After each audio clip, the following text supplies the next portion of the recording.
Olá, eu sou Dante Garcia, criador do canal DG Doses de Gestão. Este episódio é a segunda parte do tema Como seu comportamento influencia a cultura das organizações que buscam excelência.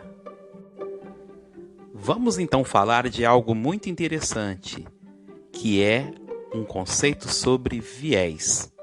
E aqui eu digo que nós vamos compreender esse tema e como esse tema impacta na cultura das organizações que estão buscando excelência. Para iniciar nossos comentários, eu trago aqui um conceito importante, que é o conceito de heurística. Heurística, na verdade, são atalhos mentais para simplificar julgamentos e decisões. Elas ajudam a economizar tempo e energia. A heurística, ela vem para facilitar a nossa vida. Imagine se tudo fosse tomado de forma racional e sistemática o tempo todo. Mas as heurísticas também podem impactar de forma negativa. Para tanto, é importante a gente compreender minimamente como as heurísticas estão classificadas na ciência. Temos 3 tipos: a heurística de disponibilidade, que é quando você lembra de algo e decide com base somente neste algo. As heurísticas de representatividade, que é quando você cria atalhos, quando você classifica algo ou alguém com base em perfis de certas categorias deste algo ou deste alguém. E as heurísticas de ancoragem e ajustamento, que ela vem quando há uma produção de âncora ou de uma ideia inicial sobre algo e a gente se apega especificamente nisso para fazer juízo de valor sobre as demais características. Aprendemos então que as heurísticas são atalhos do cérebro para agilizar nosso processo de tomada de decisão. Mas quando ocorrem pensamentos direcionados a algum aspecto específico, de forma limitada e exagerada, o cérebro ele acaba incorrendo no que a psicologia denomina de viés cognitivo. O que são os vieses cognitivos? Bom, são as maneiras de pensar que acabam por modificar a correta percepção da real situação. Isso leva a desvios de lógica e de racionalidade, trazendo um viés na tomada de decisão, que é o que nos interessa aqui. Para tanto, nós podemos entender esses vieses cognitivos por meio de uma história muito interessante e já conhecida, que são os 7 homens sábios cegos. Diz a lenda que numa cidade vivia 7 sábios cegos, que davam conselhos a todas as pessoas que os consultavam para resolver seus problemas. Os homens eram amigos, mas mantinham uma competitividade acirrada e acabavam discutindo o tempo todo para evidenciar quem era mais sábio. Um dia, depois de uma conversa cansativa sobre a verdade, o 7º sábio se aborreceu e resolveu ir embora para as montanhas e disse aos seus amigos: "Somos homens cegos e talvez possamos ouvir e entender melhor que as outras pessoas a verdade da vida. Mas vocês ficam discutindo como se quisessem ganhar uma aposta, um jogo. Cansei dessa competição, vou embora." Um dia, um comerciante chegou à cidade montado num belo elefante africano. E aí as pessoas nunca tinham visto um animal daquele porte, nem mesmo os sábios cegos, e todos saíram à rua para vê-lo. Os cegos rodearam o elefante para tocá-lo e o primeiro sábio apalpou a barriga do animal e disse: "É muito parecido com uma parede." Bom, o segundo sábio, tocando nas suas presas, o corrigiu: "Não, é muito parecido com uma lança." O terceiro sábio, que segurava a tromba do elefante, retrucou: "É muito parecido com uma cobra."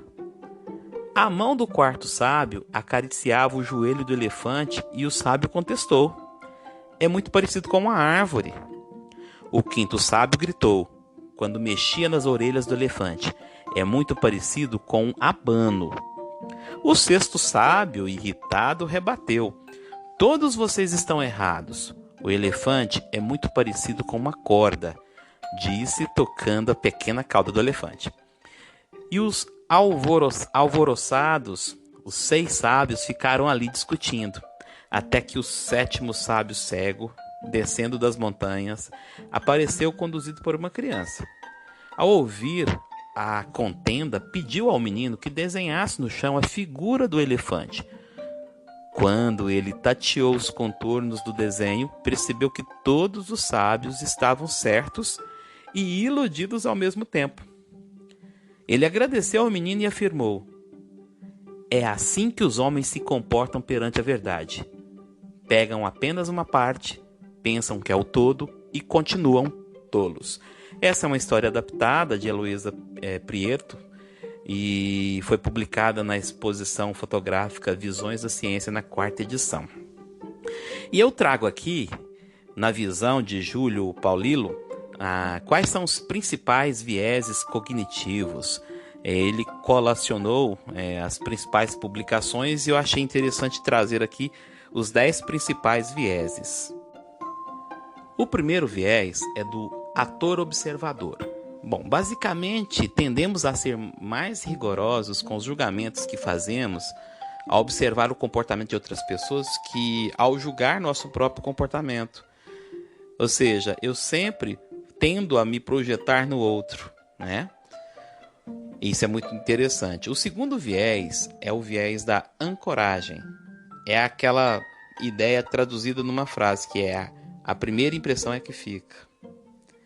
O terceiro viés é chamado de viés de confirmação. Ou seja, com base em suas crenças anteriores, a pessoa tende a aceitar qualquer argumento a respeito de algo se for com base em tais crenças. O quarto viés é o da desinformação.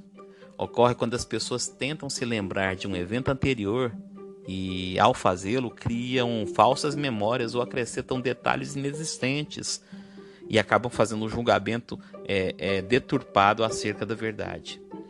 O quinto viés é o viés do retrospecto. Depois da ocorrência de determinado fato, a pessoa confirma como se fosse algo já previsto por ela, usando o famoso "eu te disse", "eu já sabia", "eu te falei". Esse é um viés muito comum, né? O sexto é o viés do falso consenso. Normalmente as pessoas acreditam que suas opiniões são compartilhadas pela maioria das outras. E aí o que acontece? Elas acham que o seu modo de pensar é majoritário e tomam a sua verdade como verdade única. O sétimo viés é o viés do efeito de halo, também muito comum e usado na gestão de negócios, na psicologia organizacional. Fazer o julgamento de alguém quando, a partir de uma característica positiva desse alguém, você assume que tal pessoa tem todas as demais características também positivas, e aí você potencializa, sem fazer uma avaliação mais criteriosa. O oitavo viés é o da autoconveniência, quando os fracassos são atribuídos a causas externas, ou seja, você coloca a culpa em alguém por um fracasso, porque a culpa não é sua, e as conquistas, pelo contrário, você atribui exclusivamente a causas internas de mérito próprio seu. Então é também um viés muito comum. O nono viés é o viés da disponibilidade. O cérebro, ao tentar poupar energia e tempo, nos faz usar mais facilmente as informações que chegam mais rapidamente ao nosso entendimento como resposta a tudo. E, por fim, o viés do otimismo, que é um grande problema. É quando você assume a máxima de que tudo vai dar certo e você acaba não fazendo uma compreensão do contexto. Bom, o que é importante nisso tudo? É você compreender que os vieses, eles retratam a forma com a qual as pessoas elas se comportam nas suas manifestações dentro das organizações. E a cultura organizacional, ela tem uma formação baseada na forma com a qual as pessoas acreditam e pensam e agem. Portanto, é preciso que haja um combate a esses vieses. É preciso que a gente discuta isso nas organizações. E aqui eu trago algumas sugestões de prevenção desses vieses cognitivos. Primeiro, sempre questione, crie e avalie mais de uma hipótese. Também escute outras opiniões.